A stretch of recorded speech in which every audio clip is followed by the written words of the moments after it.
August 1945. The Pacific War had ended. But for thousands of Japanese prisoners of war held across the Pacific, the battle inside them was far from over. They were men trained to believe capture was worse than death, that surrender stripped them of honor, family, and nation. When they were taken into American custody, many expected humiliation, starvation, or even execution. But what they found instead was something they couldn't comprehend. In a small military hospital somewhere in the Philippines, a group of wounded Japanese soldiers were carried in from the battlefield. Their uniforms were torn, their faces burned, and their eyes filled with fear. They had been told the Americans were monsters, brutal, merciless, capable of any cruelty. Yet the first faces they saw were not soldiers with rifles, but nurses. American nurses in white uniforms, hands trembling not from hatred but compassion. One nurse, barely 22 years old, knelt beside a bloodied Japanese corporal. She gently placed her hand on his shoulder and whispered, "You're safe now." The man turned his face away, ashamed, certain it was a trick. But then he saw her dressing his wounds with care, the same care she gave to American soldiers. No hatred, no mockery, only humanity. In that moment, the war inside him began to crumble. This is the story of how compassion crossed enemy lines, how American nurses, guided by duty and mercy, treated Japanese prisoners of war as men, not monsters. It's a story rarely told, not of bombs or bullets, but of bandages and bravery. And for those who lived it, that kindness became the first glimpse of peace after years of unimaginable darkness. In the final days of the Pacific War, the jungles and islands of the Pacific were littered with broken men, Japanese soldiers who had once fought with fanatic devotion, now lying wounded, starved, and defeated. They had been told from childhood that surrender was shameful, that to be captured was to lose one's soul. In their code of Bushido, dying in battle was honorable. Living as a prisoner of war was worse than death itself. When they were finally captured by American forces, many did not even lift their eyes. They waited for the bullet they believed would come. The American soldiers who loaded them onto trucks and stretchers were used to the sight of the enemy, men who had once fought to the death on beaches, like Saipan and Okinawa, but now instead of facing rifle fire, they faced trembling hands and hollow eyes. These men were no longer enemies. They were ghosts of a war that had consumed everything. The U.S. military, following the Geneva Convention, ordered humane treatment for all prisoners of war.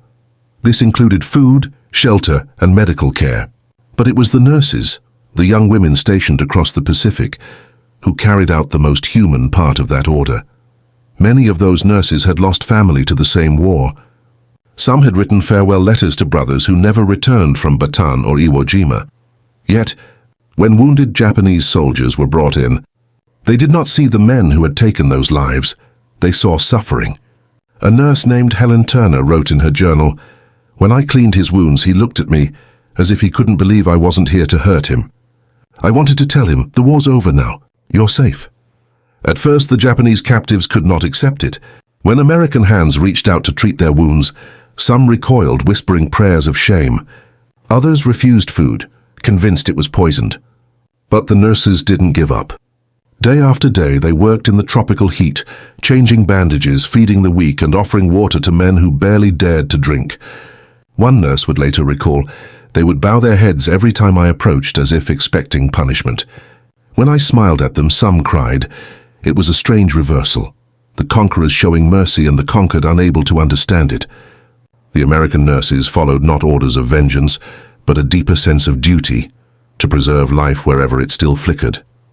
As they worked, something began to change in the air of those makeshift hospitals. The walls that hatred had built started to crumble, replaced by cautious curiosity, even gratitude. The nurses spoke softly, using gestures, learning simple words in Japanese to comfort the wounded. In those early weeks, the war still echoed in the distance, the sound of engines, the hum of aircraft, the silence of graves. But inside the hospital tents, a different battle was being fought, one for compassion, for dignity, for the chance to prove that even after so much blood had been spilled, humanity could still endure. When the first groups of Japanese prisoners of war arrived at the American field hospitals, they were more like shadows than soldiers.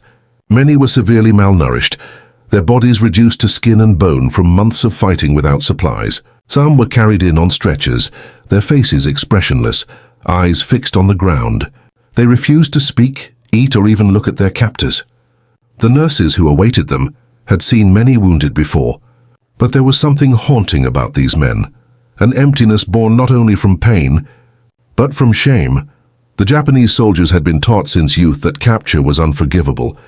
Their officers had told them that Americans tortured and mutilated prisoners. They believed mercy was impossible, so when they were brought into the hospitals and saw American flags flying above the tents, fear gripped them like a fever.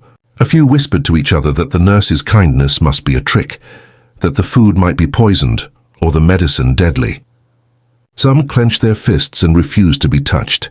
Others turned their faces to the wall, prepared to die in silence. The nurses, though, had seen this before, the stubbornness of men too proud to live. They approached not as victors but as healers. One young nurse named Ruth Carver remembered the first time she tried to clean a Japanese soldier's wounds. He pulled away violently, crying out in terror. Instead of forcing him, she stepped back, waited, and quietly spoke words he did not understand. Then she set the bandages beside his cot and left. Hours later, when she returned, he had begun to clean his own wounds using the supplies she had left behind. The next day he allowed her to help. It was the smallest of victories, but it marked the beginning of trust. Over time, the nurses learned to communicate through gestures and fragments of language. They pointed to their hearts when saying friend and smiled when offering water. The Japanese soldiers slowly began to respond.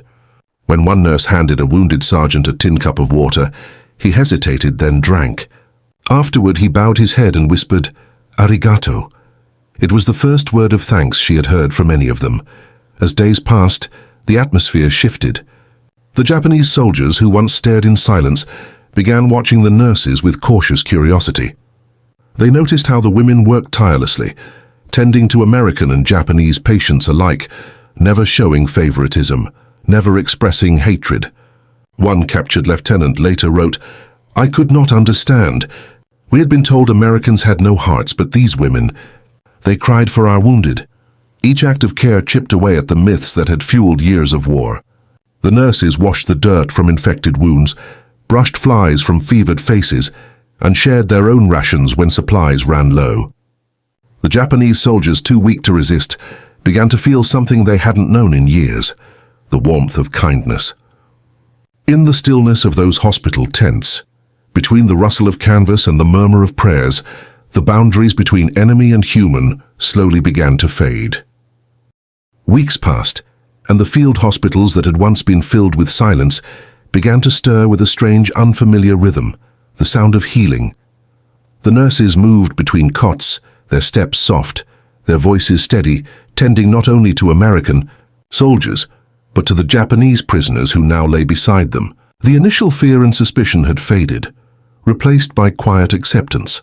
The Japanese prisoners of war still carried the weight of defeat in their eyes, but something had begun to shift deep within them. The compassion they had once believed impossible was now touching their lives in small, powerful ways. Each day brought new moments that chipped away at the invisible wall between nurse and prisoner. One morning, a nurse named Mary Ellis found a folded paper crane on her desk. It was made from a scrap of an old medical report, neatly creased, delicate. She looked around and saw one of the Japanese soldiers pretending to sleep, his face turned toward the wall. She placed the crane in her pocket without a word. That day, she spent extra time with him, cleaning his bandages, smiling as she said, "Good," when he tried to say thank you in halting English. He looked at her in confusion, as if unable to believe she meant it.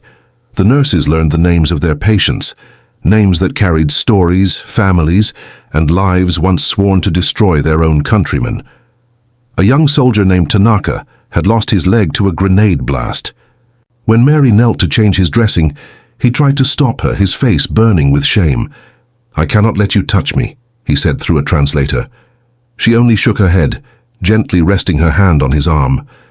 "It's all right," she whispered. "You will walk again."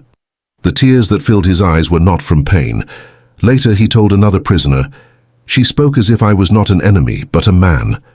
The nurses began to bring small comforts to their patients, a clean blanket, a warm drink, sometimes even a smile. They listened when the men spoke in broken English, and they laughed softly when a word came out wrong. Some nurses, moved by the loneliness of their patients, began reading letters aloud to them, even though they could not understand the words. One night after lights out, a nurse was heard quietly humming a lullaby as she checked the pulse of a dying soldier. The man whispered something in Japanese, a prayer perhaps, and she held his hand until his breathing stopped.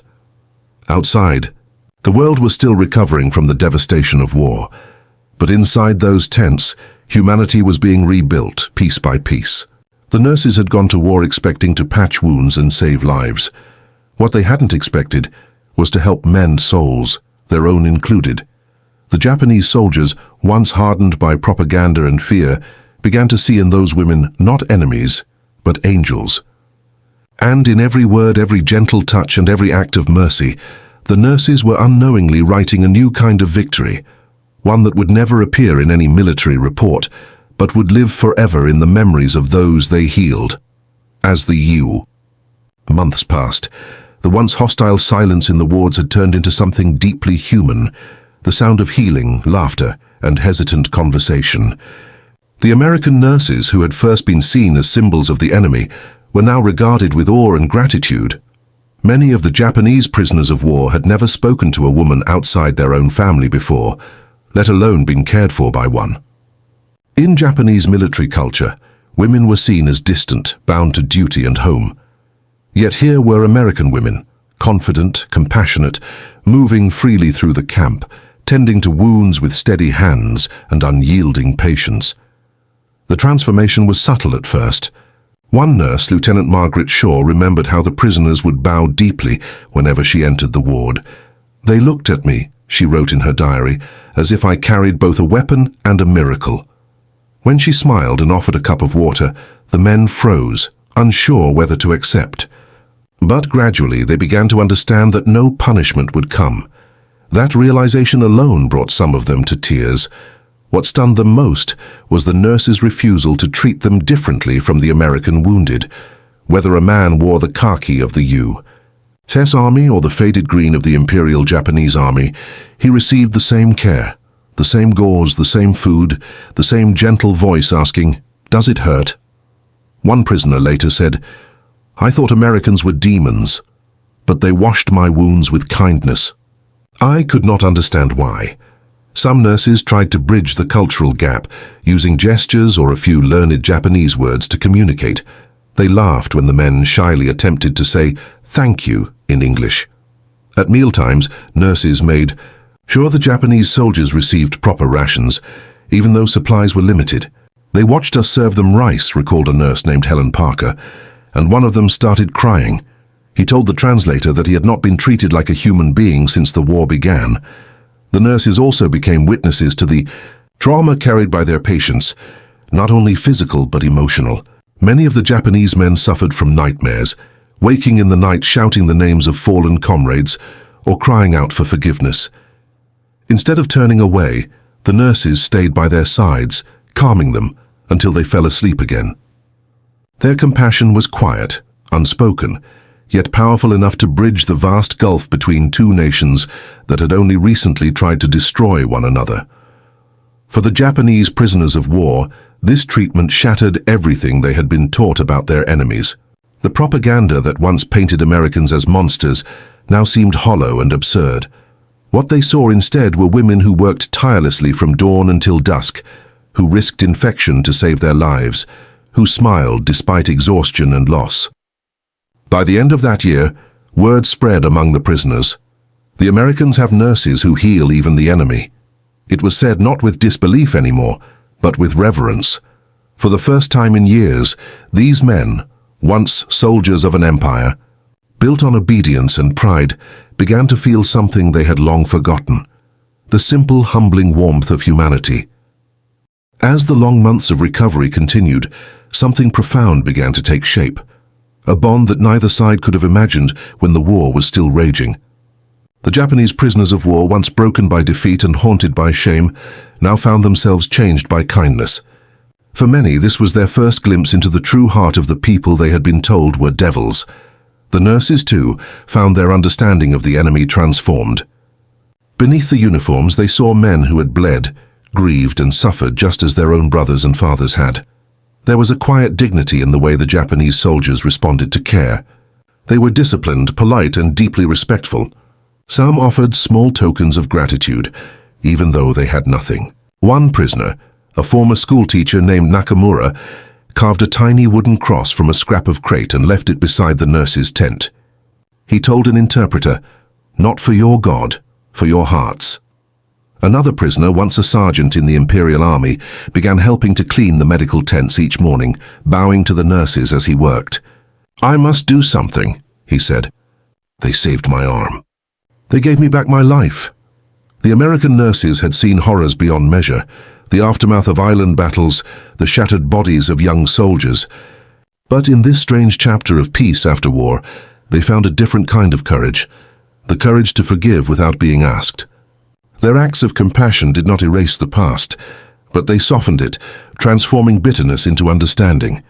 Many of them would later write home about what they witnessed in the camps. Letters spoke of the quiet men with sad eyes, the enemy soldiers who thanked us for every drop of water, and the strange, peaceful silence that came when hate was gone. Not every prisoner could accept the kindness easily. Some wept openly, confessing their shame to interpreters. "We do not deserve this," said one.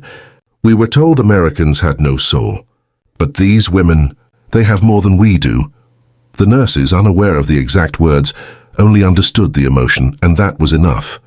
They continued their work, stitching wounds, changing bandages, and bringing light into the darkest corners of the human spirit. Outside the camp, the world was rebuilding. Japan lay in ruins, its cities reduced to ashes, its people starving. Yet inside the barbed wire, in those makeshift hospitals under the Pacific sun, something quietly extraordinary was happening. It was not victory or surrender. It was reconciliation.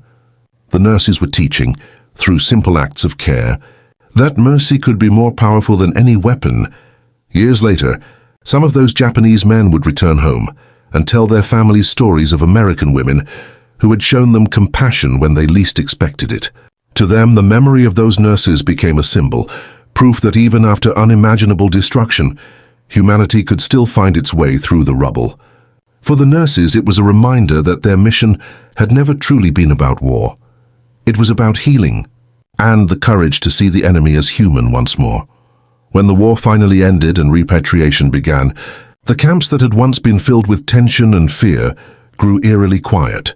The Japanese prisoners of war were preparing to return home, to a country they no longer recognized, and to a world that had been forever changed. For many, leaving was not a joyous return, but a farewell laced with sorrow and confusion. They had entered the camps as soldiers of an empire, hardened and indoctrinated. Now they were leaving as men who had seen humanity from the very people they were taught to despise. On the morning of departure, the nurses stood near the loading trucks, watching as the men gathered their few belongings, tattered uniforms, handmade carvings, letters of gratitude. Some prisoners bowed deeply before boarding, their eyes wet with unspoken emotion. A few approached the nurses directly, bowing again and again, unable to find the words to express their thanks. One elderly sergeant, who had lost his son at Saipan, clutched the hands of Nurse Helen Parker and said through a translator, "You did what even we could not do. You saw us as men, not enemies. I will tell my people." Helen smiled, though tears filled her eyes. "There's no enemy in peace," she said softly. For the nurses, it was a moment of profound reflection. They had come to the Pacific, expecting to patch up bodies torn by war. Instead, they had helped to mend the souls of men shattered by hate and propaganda. Many of them confessed later that the Japanese prisoners had changed them just as deeply. "They came to us broken," wrote Lieutenant Margaret Shaw, "but it was we who learned what true healing means." The nurses, once symbols of a conquering army, had become ambassadors of something far greater, compassion without borders. As the trucks rolled away, the air was heavy with silence. Some nurses waved. Others simply stood still, too overwhelmed to move. The Japanese soldiers bowed from the truck beds, holding their small gifts. Paper cranes, carved trinkets, folded notes in halting English that read, "Thank you for treating me as human." One nurse later found such a note tucked into her supply chest. She kept it for the rest of her life. Years later, when peace had returned, and the memories of the war began to fade. Historians would uncover letters, diaries, and testimonies from those camps, fragments of a story rarely told in textbooks. They revealed not just the brutality of war, but the quiet heroism of those who refused to let hatred win. The story of the American nurses and the Japanese prisoners of war became a testament to the power of empathy, proof that even in the ashes of the world's darkest conflict, compassion could still bloom. When asked in an interview decades later what she remembered most, one nurse answered simply, "The look in their eyes when they realized we wouldn't hurt them." In that moment, the war truly ended, not on a battlefield, not in a treaty, but in the simple act of one human being caring for another.